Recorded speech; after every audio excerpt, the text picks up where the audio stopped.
भारतीय शेयर बाजार ने 16 मई को खत्म हफ्ते में शानदार प्रदर्शन किया। बुल्स ने मजबूती से मोर्चा संभालते हुए बेंचमार्क इंडेक्स निफ्टी 50 को 4.21% की बढ़त दिलाई। ये 18 अप्रैल के हफ्ते के बाद से सबसे बड़ी वीकली बढ़त रही। जैसे कि भारत पाकिस्तान के बीच संघर्ष विराम समझौता, यूक्रेन रूस द्वारा युद्धबंदियों की अदला बदली पर सहमति, साथ ही अमेरिका चीन व्यापार वार्ता में प्रगति, इससे ओवरऑल सेंटीमेंट पॉजिटिव हुआ। इसके अलावा महंगाई में और गिरावट के चलते जून की आरबीआई मौद्रिक नीति बैठक में ब्याज दरों में कटौती की उम्मीद, अच्छे मानसून की संभावना, एफआईआई और डीआईआई की लगातार खरीदारी और अनुकूल कच्चे तेल की कीमतों ने भी बाजार की मजबूती में योगदान दिया। एक्सपर्ट्स के अनुसार आगामी हफ्ते में बाजार सकारात्मक रुख बनाए रख सकता है, हालांकि इसमें कुछ हद तक मुनाफा वसूली देखने को मिल सकती है। रेलिगेयर ब्रोकिंग में रिसर्च के senior vice president Ajit Mishra ने कहा, इस हफ्ते कोई बड़ा वैश्विक या घरेलू कार्यक्रम नहीं है, इसलिए बाजार की नज़र अब तिमाही नतीजों और नियमित आने वाले आर्थिक डेटा पर ज़्यादा रहेगी। विदेशी पूंजी प्रवाह पर बाजार की निगरानी जारी रहेगी, जिसने हालिया तेजी को बनाए रखने में अहम भूमिका निभाई है। तो आइए जानते हैं उन 10 बड़े फैक्टर्स के बारे में जो 19 मई से शुरू होने वाले हफ्ते में बाजार की दिशा तय करने में अहम भूमिका निभाएंगे। पहला है तिमाही नतीजे। मार्च तिमाही के नतीजे जब अपने आखिरी चरण में हैं, जिसकी शुरुआत 19 मई से होगी। अब तक के नतीजे बाजार की उम्मीद के मुताबिक रहे हैं।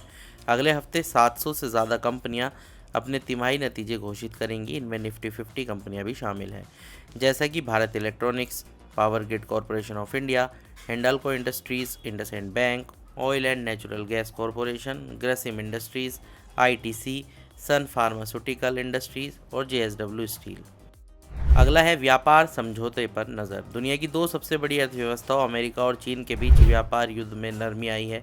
इससे दुनिया भर के बाज़ारों में पॉजिटिव सेंटीमेंट हुआ है। अब बाजार की नज़रें अमेरिका पर है, जहां व्यापक व्यापार समझौते की संभावना बन रही है। अमेरिकी राष्ट्रपति डोनाल्ड ट्रंप ने शुक्रवार को कहा कि अमेरिका आने वाले हफ्तों में अपने ट्रेड पार्टनर्स के लिए नए टैरिफ रेट की घोषणा करेगा। अगला है वैश्विक आर्थिक आंकड़े। वैश्विक स्तर पर फ्लैश पीएमआई डेटा पर नज़र रहेगी, जिसे कई देश जारी करेंगे। इसके अलावा अमेरिका के वीकली जॉब डेटा और नए घरों की बिक्री, यूरोजोन और जापान की महंगाई दर और चीन के आर्थिक आंकड़े भी बाजार की दिशा तय करने में अहम भूमिका निभाएंगे। फिर है घरेलू आर्थिक आंकड़े। घरेलू मोर्चे पर अप्रैल महीने का इंफ्रास्ट्रक्चर आउटपुट 20 मई को जारी किया जाएगा। इसके बाद 22 मई को मई महीने के लिए एचएसबीसी मैन्युफैक्चरिंग और सर्विसेज पीएमआई के फ्लैश आंकड़े जारी होंगे। इससे पहले अप्रैल में मैन्युफैक्चरिंग पीएमआई 58.1 से बढ़कर 58.2 हुआ था, जबकि सर्विसेज पीएमआई 58.5 से बढ़कर 58.7 दर्ज किया गया था। 9 मई को ख़त्म पखवाड़े के लिए बैंक लोन और डिपॉजिट ग्रोथ के आंकड़े और 16 मई को ख़त्म हफ्ते के लिए विदेशी मुद्रा भंडार के आंकड़े 23 मई को जारी किए जाएंगे। अगला है कच्चे तेल की कीमतें। कच्चे तेल की कीमतों पर भी करीबी नज़र रखी जाएगी, क्योंकि अब तक दाम भारत जैसे तेल आयात को देशों के लिए बेहतर रहे हैं। एक्सपर्ट के मुताबिक अमेरिकी चीन व्यापार युद्ध की संभावित अंत और चीन से आर्थिक प्रोत्साहन की उम्मीदों के बाद तेल की कीमतों में और गिरावट की संभावना सीमित है। अंतर्राष्ट्रीय तेल बेंचमार्क ब्रेंट क्रूड फ्यूचर्स ने पिछले हफ्ते 2.35% की तेज़ी के साथ 65.41 प्रति बैरल डॉलर पर हफ्ते का अंत किया, जो इससे पिछले हफ्ते की 4.27% की बढ़त के बाद आया। FII flow. बाजार की नज़र विदेशी संस्थागत निवेशकों एफआईआई के रुख पर भी बनी रहेगी, क्योंकि प्रॉफिट बुकिंग के बावजूद इनकी लगातार और मजबूत खरीदारी से बाजार गुलजार है।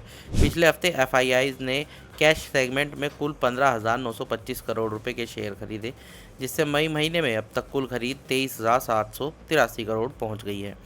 इसके बड़े कारण वैश्विक व्यापार माहौल में सुधार और भू राजनीतिक तनावों में कमी का माना जा रहा है। विशेषज्ञों का मानना है कि अमेरिका, चीन, यूरोप और जापान को आर्थिक वृद्धि की चुनौतियों का सामना करना पड़ रहा है। वहीं भारत 6% से ज़्यादा की ग्रोथ रेट के साथ सबसे तेज़ी से बढ़ती अर्थव्यवस्था बना हुआ है। ये फैक्टर विदेशी निवेशकों को लुभा रहा है। फिर है आईपीओ। अगर प्राइमरी मार्केट की बात करें तो कुछ हफ्ते के सन्नाटे के बाद मेन बोर्ड सेगमेंट में फिर हलचल दिख रही है। 2 नए आईपीओ इस हफ्ते दलाल स्ट्रीट में दस्तक देंगे। बुराना वेव्स का 145 करोड़ रुपए का पब्लिक इशू 20 मई को खुलेगा, जबकि बेलराइज इंडस्ट्रीज़ का 2,150 करोड़ का ऑफर 21 मई को लॉन्च होगा। इस दौरान एसएमई सेगमेंट में भी हलचल जारी है। 3 नए एसएमई आईपीओ सब्सक्रिप्शन के लिए खुलेंगे।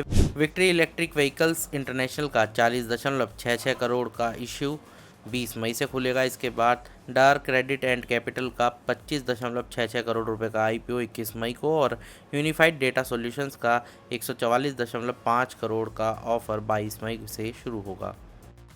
इसके अलावा वर्चुअल गैलेक्सी इन्फोटेक की लिस्टिंग 19 मई को एनएसई इमर्ज पर होगी।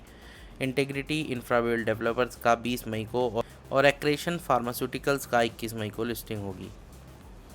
टेक्निकल नज़रिया। तकनीकी रूप से बाजार के संकेतक अभी भी अनुकूल हैं। निफ्टी 50 सभी प्रमुख मूविंग एवरेज से ऊपर ट्रेड कर रहा है और वीकली चार्ट पर लंबे बुलिश कैंडलस्टिक पैटर्न के साथ हाई वॉल्यूम दिखा रहा है। एक्सपर्ट्स के अनुसार इंडेक्स को 25,300 के लेवल पर रेजिस्टेंस का सामना करना पड़ सकता है। इसके ऊपर टिके रहने से 25,500 से 25,700 जोन तक का रास्ता खुल सकता है, जब तक ये 23,850 के लेवल के सपोर्ट के रूप में बनाए रखता है। फिर है F&O संकेत। वीकली ऑप्शंस डेटा के अनुसार निफ्टी 50 की शॉर्ट टर्म ट्रेडिंग रेंज 24,500 से 25,500 के बीच मानी जा रही है। कॉल साइड पर सबसे ज़्यादा ओपन इंटरेस्ट 25,500 स्ट्राइक पर है। इसके बाद 25,000 और 25,100 स्ट्राइक पर है। पुट साइड पर सबसे ज़्यादा ओपन इंटरेस्ट 25,000 स्ट्राइक पर है।